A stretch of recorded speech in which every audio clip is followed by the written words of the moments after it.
How you doing, guys? Good, good. You took such tremendous strides in your career this season. What do you think you're going to remember most from this year? Man, that was a tough year, a lot of adversities. So, but at the same time, if you look to the personal standpoint, that was good for me. So I have the opportunity to grow.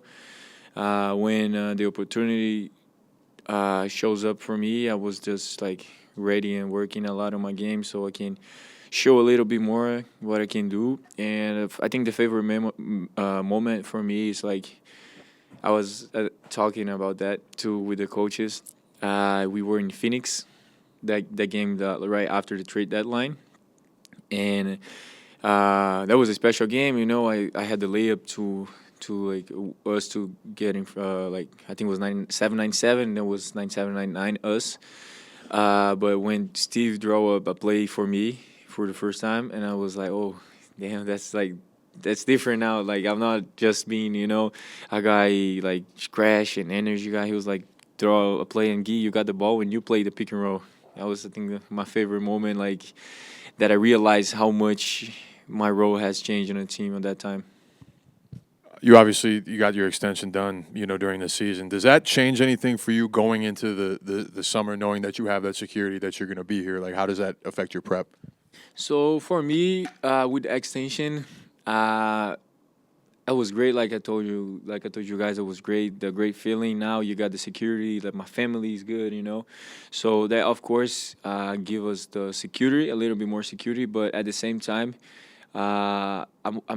I'm the type of guy that I always want more, So now I got the security. Now I got to make sure that I play and help the team more than I did this year, So for me, that's gonna be a big summer to work on a lot of stuff that I gotta get better. A lot of stuff that I need to do more for the team. Because now my role changed a little bit. So I think that the extension for sure gives me a little of like, you know. Yeah. And just to follow on that, what do you want to work on this summer? So keep working on my defense. That's a thing that I always like when you play defense well. It's not never a problem. And another thing that I wanna do better is getting to the line a little bit more. Maybe, I grew up playing FIBA, and there is no like, some calls they have in the NBA. So I'm not used to that. That was the first year that I have the opportunity to have the ball drive a little bit more. So I will work a little bit on that more. Don't try and get around guys to finish. More like go into and bump and get more calls. Defense, that, and my keep working on my free throws. I could have a better free throw percentage this year, and 3 point shots to be more consistent every night, making shots every night. Yeah, I think that's it. Guy, obviously, the big question for you guys is Steve's future. Hmm. Just what has he meant for you with your time here? Man, Steve is a special guy for me. Like he was the coach that gave me my first opportunity to play in the NBA. So that's like a guy that he like realized a dream for me. So he was a big part of it, and the way that he coaches, you can see like one thing that I always like about like guys that was player and now he's a coach. Like he understands the players very very well. So the fact that he was a player and played a long time in the NBA, being in the NBA for a long time, he really understands everything the players go through.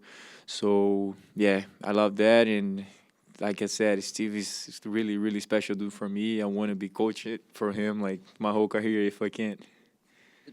Kind of to that point, Steve had that long hug with Draymond and Steph after the game. What was just your perspective on what happened after your guys' season kind of ended there? I just saw that in the social media. I didn't saw that in person, but I don't know exactly what they what they have in mind there. But like I said, man, it's just like a special group. They did so much for the organization. Steve, Steph, Draymond, all of them be like a big part of the organization. So have all them around for the next years for me would be great. I love like I said, I love being coached by Steve. Draymond, I love have Draymond on the team, and Steph. I don't even need to say nothing about him. Steph is Steph, So it would be great to have all of them together next year too.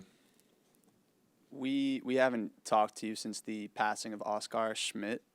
As the only active Brazilian NBA player, I was wondering if you have any reflections on what he meant to you and to the game. So for me, Oscar, I never watched him play. I'm too young. So I think the year that he finished his career in 2003 was the year that I was 1 year old. So I didn't really watch him playing. But Oscar was a lot for for Brazil. He meant a lot for everybody because I think he put Brazil in the map when you talk about basketball, because nobody knew Brazil for basketball before him, and that was just soccer. But then Oscar come in the Olympics, he was scoring 45, 50 points, 40, 50, 55, and the fact that he's the second best, guy to have most points in the history of basketball. He's just behind LeBron. Tells a lot. Oscar, holy hands, like he's known in Brazil. He was a big thing for all Brazilians, and you could see like in Brazil right now, the only thing they talk is just Oscar. He had a big and huge impact for us. Like it's kind of like Pelé of basketball for us, and yeah, it's just like it was a hard time for all of people that love Brazil to love basketball in Brazil. So Oscar is really the biggest idol and the biggest guy in the basketball history for Brazil. So nobody can be like him again. Hi, Gui. Thanks for doing this. Hello. What did you like about the resiliency of this group, through all the injuries and ups and downs and different starting lineups, and how you guys kind of kept it together through so many heartbreaking injuries? And that was, like I said, that was a very tough season because of the injuries. And what I love the most about this group is you could see us, like we were fighting every night, even without our main players. We were trying to win. I think that's the biggest thing, because we were not trying to, lose games. Or every game that we stepped in on the court was just trying to win. It's tough when you don't have your main players on the court. Like you could see, if we don't have Steph in a playing game against the Clippers, we probably not winning that game, because nobody can do what he does, just step in and hit a crazy 3-point. That was what we missed the most part of the season, but the way that we fight on the court, the way that everybody just give everything every night, shows a lot about this group, and that was my favorite part of this group too. And how did you see Steve kind of keep it together too? I mean, he had to improvise with different rotations and lineups, what seemed like every single game. Yeah, so that was really tough for him, even when it was not just Steph and Jimmy out, or after like Moses out, it was every day something happened with somebody. That was like Moses has like the wrist injury. I had the injury in by the end of the season, I have a little injury that I was dealing to, So it was a lot of diversity. So it was really hard for him to make up and just trying to fix rotations. But I can say nothing. I can say nothing about that, because he's great. He knows, like he got 4 rings as a coach. So yeah, he knows everything that he was doing, and he did his best with we had in hands by the time.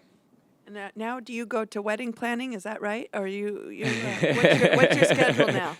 So I'm actually just being invited for my wedding because I don't know nothing. Who knows everything is Julia. She's making everything. She's doing everything. So she showed me like 2 options. I don't know, like I say, oh, I got this option and these options. Which one you like more? I said, which one you like more? She said, I like that. Oh, this one is the best. I agree. So that's how I'm doing right now. I'm just like agreeing with everything that she shows me. But that's gonna be a good time, a great time, So I'm excited for that. Felicidades. Gracias. Hey, Gui. How you doing, man? Good. When you were drafted, Leandro Barbosa told me, he said, give him a couple years, 2 or 3 years, he's going to be fine. He's going to be fine. What was your time with him like? What did you learn from him? And I know you guys have had many conversations over the years. So with him, when I got here, he went to Sacramento, so we didn't spend a lot of time together in the NBA. But I spent a lot of time with him when he was playing in Brazil. Yeah, he was like playing the end of his career in the club that I was playing the beginning of my career. So the fact that he was there and I was watching his game a lot, watching the way that he works, the work ethic of him. Like every day he was there early. He was like he made a lot of money in the NBA. He was just like he could just like do nothing and just be because he has a like big name in Brazil. Leandro is big in Brazil, so even here in America too. But when he went there, he's still working. He's still doing everything right, and showed me that okay, even with him with his life set, he's been working. So I don't have nothing. I gotta work way more than him, so I can have more opportunity to go to the NBA. By that time, I was just thinking about have opportunity to be in the NBA.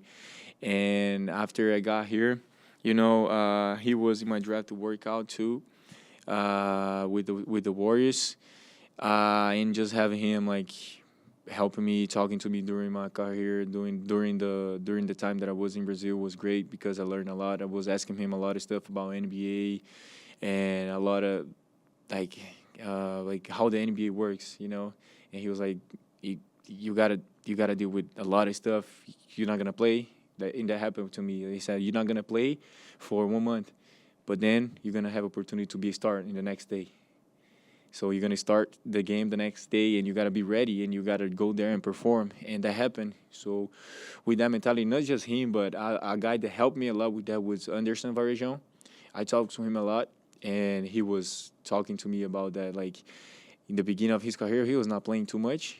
But then he got opportunity to play. He proves that he can play. He can help the Cleveland by the time, and he was there for like he turned into an idol there. Yeah, so he came here, played here 1 year, but I learned a lot from the guys like Thiago Splitter too. He's like coaching the first Brazilian to coach NBA team right now. First coach to go to the playoffs from Brazil. So really proud of what Brazil been doing right now in the NBA. I hope that we can have more players next couple of years. We're gonna see my brother here in a couple of years too. Yeah, that's the goal. So that's good. That's amazing.